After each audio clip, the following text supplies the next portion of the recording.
მივესალმებით ჩვენს შემდეგ სტუმარს, ხალხის ძალის წარმომადგენელს დავით ქართველიშვილი შემოგვიერთება პირდაპირ ეთერში. მოგესალმებით ბატონ დავით, მადლობთ გადაცემაში მონაწილეობისთვის.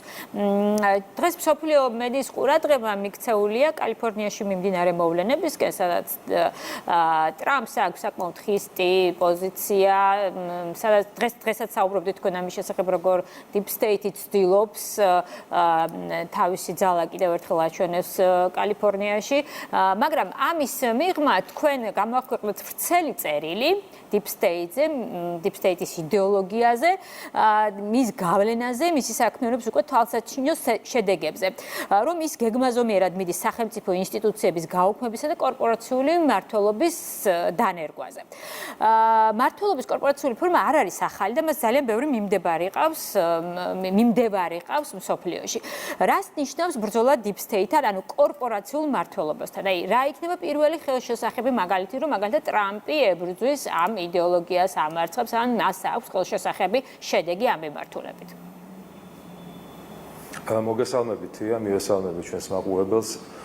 საქართველოს გაცხადებული აქვს ევროინტეგრაციის გზაზე წინსვლა.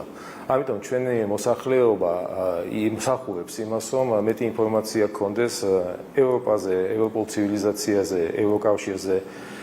იმ მდგომარეობაში დღეს იმყოფება ერთი, მეორე და მესამე და ის იმყოფება ძალიან სავალალო მდგომარეობაში და ამის დამალვა იქნება დანაშაული პირველ რიგში ჩვენი მოსახლეობის, ჩვენი ამომრჩევლის წინაშე.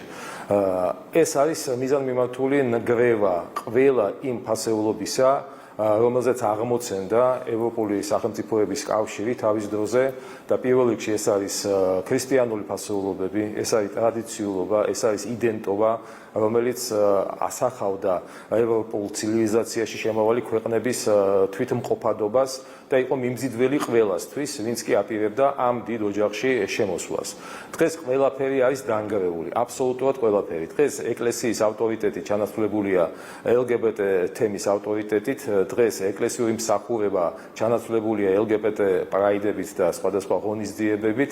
დღეს მოშლილია ყველაფერი ევროკავშირში შემავალ სივრცეში, ეკონომიკა, სოციალური პოლიტიკა, პოლიტიკური ინსტიტუტები, დღეს სასაცილო არის ის ნაქები საარჩევნო თუ სასამართლო სისტემები, რომლებიც დაკავებული არიან ყველაფრით გარდა დემოკრატიისა და აკეთებენ ყველაფერს გარდა მმართველობის დემოკრატიული სისტემა. ის, რითაც ჩვენ გვიზიდავდნენ ამ ორგანიზაციაში და რაც უკვე წლების განმავლობაში სწორედ რომ Deep State-ის სამიზნე გახდა. იმ Deep State-ის, რომელსაც ასაზრდოვებენ 15-მდე ოლიგარქიული ძლიერი კლანი, რომელთა ინტერესებში შედის ევროპული ცივილიზაციის მოშლა, ევროპული ფასეულობების მოშლა და აი ამ დანგრეულ და უდაბნოდ ქცეულ კონტინენტზე დაამყარონ თავისი კორპორაციული მმართველობა. კორპორაციული მმართველობა, რომლის სათავეში იქნება ვინმე ტექნოკრატი მონარქი, რომელიც დაექვემდებარება კორპორაციული საბჭოს გადაწყვეტილებებს, რომელიც სწორედ რომ ამ 15 ოლიგარქიული ქვეყნების წარმომადგენლებისგან შედგება. ანუ მოიშლება სახელმწიფო იმ ფორმით, რა ფორმითაც არის ჩვენთვის ცნობილი, თავისი ყველა ინსტიტუციით. მოიშლება მოქალაქის ცნება, რომელიც ჩანაცვლდება კლიენტის, აქციონერის ცნებით, რომელიც საბოლოო ჯამში ადამიანებს, მოქალაქეებს გადააქცევს მონებად, ბიომასად, რომელთა ერთადერთი ვალდებულება ექნება კორპორაციულ მმართველობაზე იმუშაონ მთელი თავისი ცხოვრება, იყვნენ უუფლებო ასებები, რომლებსაც მართლაც აღარ ექნება და ჩამოერთმევათ სახელი, გვარი, სქესი, შეეზღუდებათ გამრავლების ფუნქციაც კი. ამიტომ ყველაფერი ეს კეთდება ჩვენ თვალ წინ და ჩვენ არ შეგვიძლია ამას აუვაროთ გვერდი. და როდესაც ჩაწვდები ამ ყველაფერს, აი ამ ახალი იდეოლოგიის, ახალი სისტემის ჩამოყალიბების სათავეში ვიდგას. მიადგები ესეთ ცნობილ ამერიკელ პროგრამის 52 წლის კერტის იარვინს, რომელმაც ჩამოაყალიბა ნეორეაქციონიზმის მოძრაობა, რომლის აქტიური მიმდევარი და თაყვანისმცემელი არის მაგალითად ამერიკის ვიცე-პრეზიდენტი ჯეი-დი ვენსი, რასაც არც მალავს. ეს ის იარვინია, რომელიც ტრამპის ინაუგურაციაზე იმყოფებოდა საპატიო სტუმრის სტატუსით. ეს არის ადამიანი, რომელიც ღიად ეწინააღმდეგება დემოკრატიული მმართველობის ფორმებს მთელს მსოფლიოში. რამე თუ თulis რომ ეს არის მოძველებული სისტემა, რომელიც აღარ მუშაობს და ის უკვე აუცილებლად უნდა ჩანაცვლდეს მმართველობის ისეთი სისტემით, რომელიც ახასიათებს მაგალითად ისეთი კორპორაციების მმართველობას, როგორც არის Apple, Google და ასე შემდეგ. ამ ყველაფერს ჩვენ ვისმენდით მიუნხენში, როდესაც JD Vance-მა ფაქტობრივად ამხილა და ვერდიქტი გამოუტანა იმ ევროპულ ფასეულობებს და ევროკავშირს გამოუტანა განაჩენი, სადაც ჩამოთვალო ზუსტად ყველაფერი ის, რაზეც მე ახლა ვსაუბრობ. რომ თქვენ მოშლილი გაქვთ სარწმუნოებრივი, ეკონომიკური, პოლიტიკური სისტემები და თქვენ იმყოფებით სავალალო მდგომარეობაში, მაგრამ ამას აკეთებდა არა იმ მიზნით, რომ დახმარების ხელი გაუწოდოს მაგალითად და ააღორძინოს ეს სისტემები და რაღაც რეანიმირების საქმეში მიიღოს მონაწილეობა. მან უბრალოდ ჩამოთვალა ყველაფერი ის, რასაც მიზანმიმართულად წლების განმავლობაში აკეთებდა Deep State-ი სწორედ იმისთვის, რომ ამა თუ იმ ქვეყნის პოლიტიკური ელიტისთვის, მოსახლეობისთვის შეეთავაზებინა ადრე თუ გვინდა აგვიან ალტერნატივა. რომ ეს არის მოძველებული, ეს არის დახარვეზებული, ეს უნდა ჩაბარდეს ისტორიას, ჩვენ გთავაზობთ სახელმწიფო მოწყობის და მმართველობის ახალ სისტემას, რომელიც იზრუნავს იმაზე, რომ თქვენს ქვეყანაში შემცირდეს კრიმინალი, გაძლიერდეს ეკონომიკა და აღორძინდეს ყველაფერი ის, რაც რეალურად წლების განმავლობაში სწორედ Deep State-ის მიერ ნადგურდებოდა მიზანმიმართულად. მაგრამ ბატონ დავით, ჩვენ ამ ევროპაში ვაკურთებით პროცესებს, როდესაც ის ძალები, პოლიტიკური ძალები, რომლებიც დღევანდელი, ესე ვთქვათ, გადმოსახედი და Deep State-ის მიერ არის მართული, თქვენ საუბრობთ ამ შესახებ 90%, მაგრამ ევროპაშიც არის გარკვეული სერიოზული პროცესები, რომლებიც იმ პოლიტიკის საწინააღმდეგოდ მიდის, რომელიც ჯერ დღეს მომძლავრებულია ევროპაში. თქვენ ფიქრობთ, რომ ამ შემთხვევაში Deep State-ს აქვს კიდევ ესე ვთქვათ უფრო დიდი რესურსი, რომ ამ ტალღას, რომელიც ახლა ევროპაში არის, გაუწიოს დიდი წინააღმდეგობა, თუ მაინც პროცესები ისე არ წავა, როგორც ეს ამ ოჯახების სცენარით არის გათვალისწინებული. არა, რა თქმა უნდა, ჩვენ ვლაპარაკობთ იმ სტრატეგიულ გეგმებზე, მიზნებზე და ამოცანებზე, რომელიც ამოძრავებს Deep State-ს, მაგრამ პარალელურად ჩვენ ვხედავთ, რომ ევროპის გარკვეულ ქვეყნებში მეტნაკლები სიძლიერით აი ეს საზოგადოება, რომელსაც ჩვენ კონსერვატორებს უწოდებთ, ტრადიციონალისტებს უწოდებთ, რა თქმა უნდა, მათ ესმის ეს დიდი საფრთხე, ეს დიდი საშიშროება. ამიტომ ნელ-ნელა აი წელს მაგალითად პოლონეთში ისე არ ჩატარდა საპრეზიდენტო არჩევნები, როგორც ეს Deep State-ს ჰქონდა ჩაფიქრებული.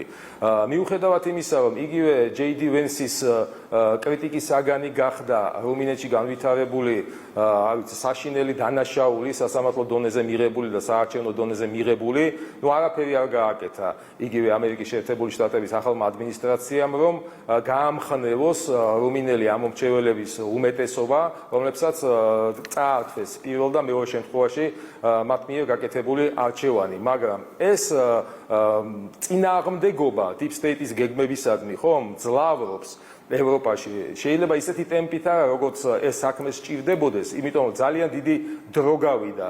იმასთან შედარებით, რაც ევროპას ეძინა და ევროპულ ცივილიზაციას ეძინა Deep State-ის აგენტოკრატების და მათი მარიონეტების და ლაქიების მმართველობის ქვეშ. ამის აღმოფხვრა ერთ-ორ წელიწადში ძალიან ძნელია, მაგრამ კარგია, რომ ესეთი პროცესები მეტნაკლებად მიმდინარეობს თვით დიდ ბრიტანეთშიც, ნიდერლანდებში, უნგრეთზე, სლოვაკეთზე, ლაპარაკი ზედმეტია, ძალიან კერკეტი აკალია Deep State-ისთვის იგივე სერბია, რომელიც აი გადაურჩა იუგოსლავიის განადგურების დროს საბოლოო განადგურებას და დღეს არის ბალკანეთზე ერთ-ერთი ყველაზე ტრადიციული და ყველაზე ევროპული სახელმწიფო. აი ჩვენი პატარა ქვეყანა როგორ უნდა ებრძოლოს, როგორ უნდა გააგრძელოს ეს ბრძოლა კორპორაციული მმართველობის წინააღმდეგ?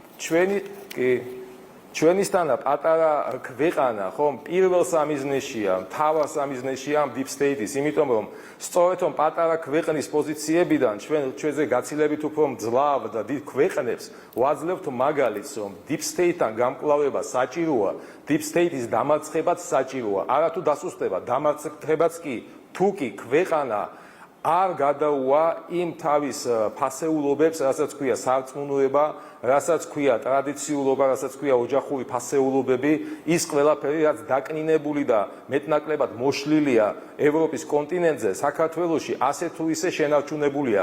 გარდა, რა თქმა უნდა, იმ თუნდაც 1/3-ისა ჩვენი მოსახლეობის, რომელმაც ვერ გაუძლო აი ამ ბრძოლას და თუნდაც სააკაშვილის რეჟიმის დროს სამწუხაროდ მოხდა მათი გენმოდიფიცირება ამ სიტყვის პირდაპირი მნიშვნელობით.